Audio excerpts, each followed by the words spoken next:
Hey y'all, welcome to 4C Farms. My name's John, and this is my 1978 Ord F-250 four-wheel drive. No, this is not a Ford. This is an Ord, and it is quite possibly my most favoriteest pickup ever. It's got the four-wheel drive, and the mud tires, and the big towing mirrors, spare tire, big heavy electric winch, synthetic rope, got the places to hook up the hay spear, ride around with my air compressor, more mud tires, even has a tailpipe on it, more towing mirrors, very luxurious interior, more mud tires. It's just the best thing ever. Now, I'll go as far as say it's not the only pickup. I've got that one. It's much newer. It has air conditioning and fancy do widgets and hands-free telephone things and comfy seats. And did I say air conditioning? But it's not a 1978 F-250 four-wheel drive. It's just not the same thing. So I like this one better. I use this one more. I like it a lot. It has a little issue. Let me show you what's under the power barn here. If I can do it one-handed, there we go.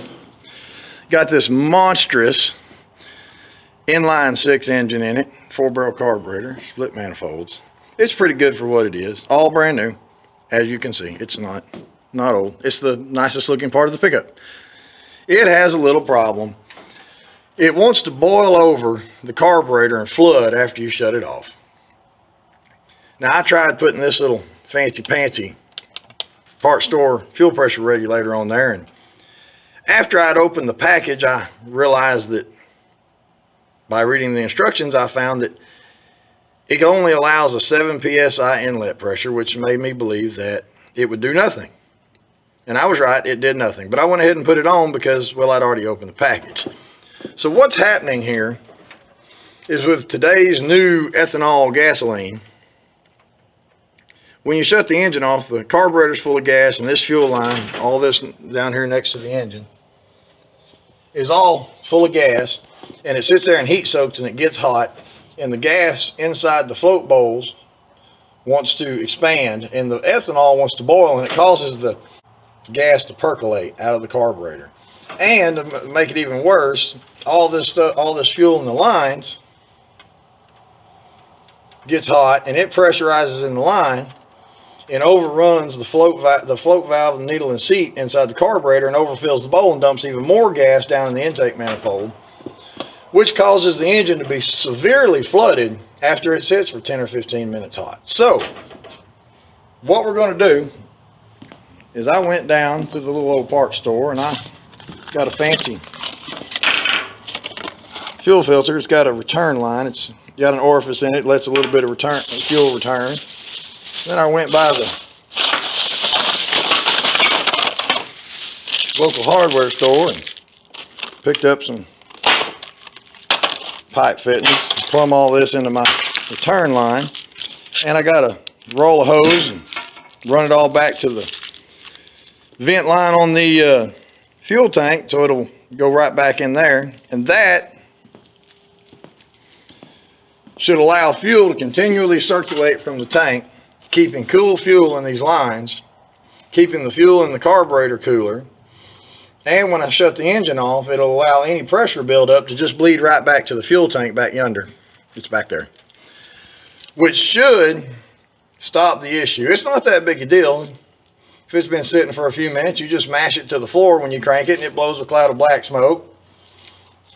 But it's probably diluting my engine oil, and I run that fancy synthetic stuff in here, and I don't want to have to change it that often. So let's get to work.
this way.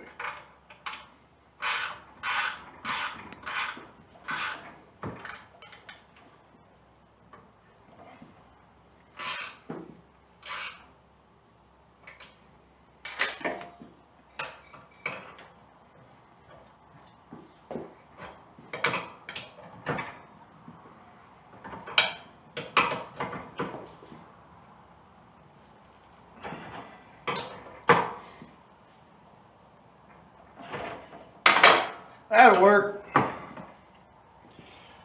I'll get all this put together and then I'll show you what I did. Okay, so here's what we did. We tied our little fitting into the return line there, the fuel vent line, and hooked our return line to it and kind of looped it back in yonder to where it wouldn't look quite so bad. I could have put that in there right against the tank, but I'd have had to drop the fuel tank, and that little extra neatness, yeah, it just really didn't seem worth the work to me. So anyway, we got it right there. It's the new shiny one. It runs down, it comes through here, and I got it where it's not touching any of that. And under yonder, and comes, ooh, sunshine.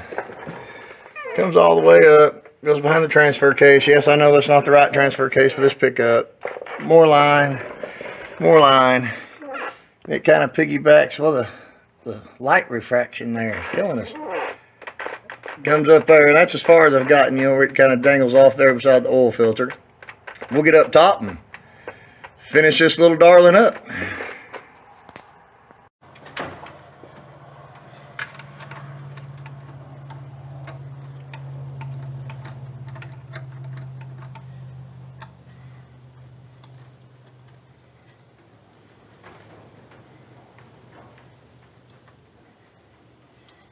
Well, alright, let's see if we can splatter gas everywhere.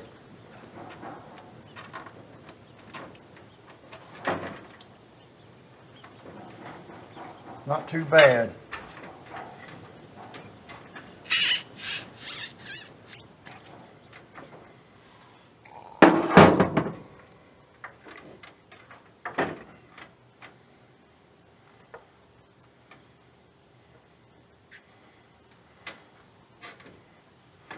It's over here.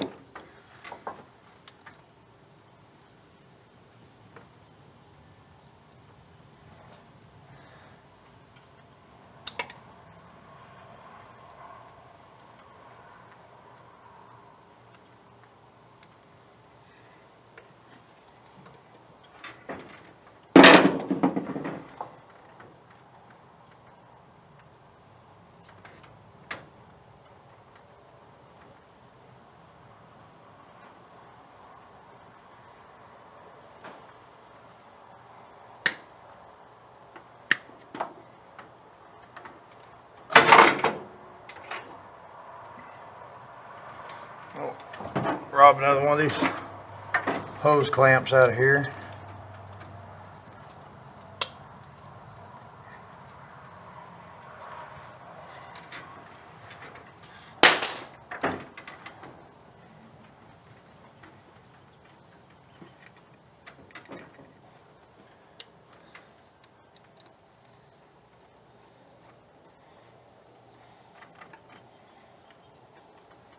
Maybe like that. No. Let's get it up here where the end of that will get my finger every time I take the oil cap off. That sounds like more fun.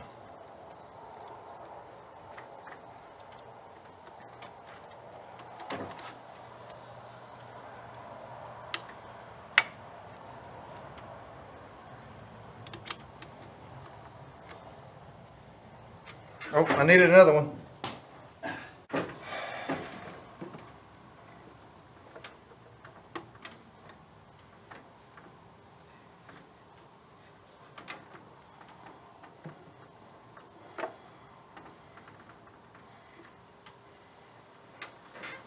Well, that's probably going to be close.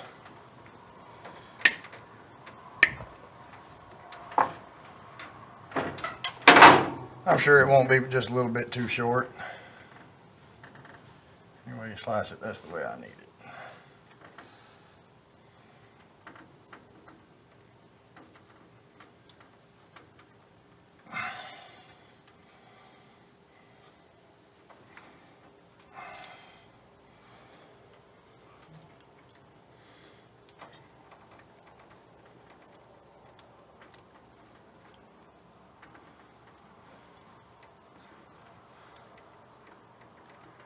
Oh, I got some clamp interference going.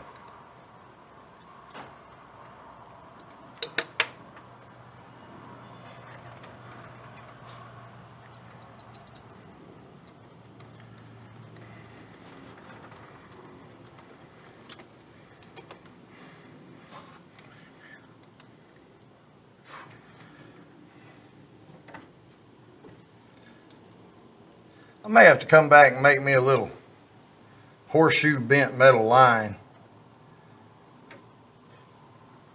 Tidy that up.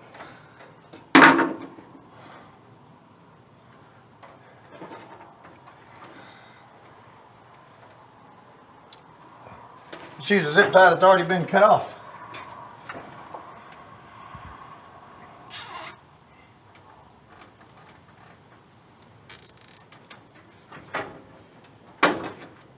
There's that. That looks positively not stunning.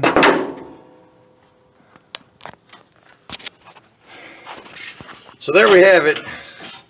This line here ought to bleed off all my pressure going forward. And like I said, I may have to come back and make a little metal line loop right there.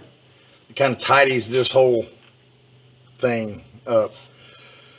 I really won't know if that fixed it until the next time I get it hot and turn the key off. We'll see.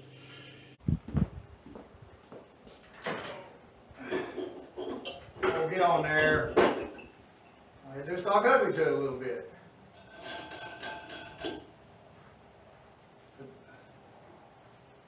Crankcase vent tube on.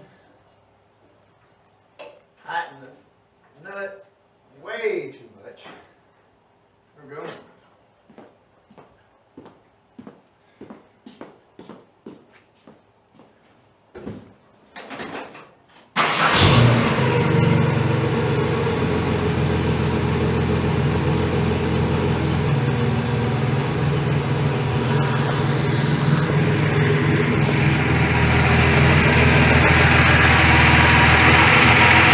Yeah, I'm still not liking this. This isn't not making me feel warm and fuzzy there. Everything else I like. It's running.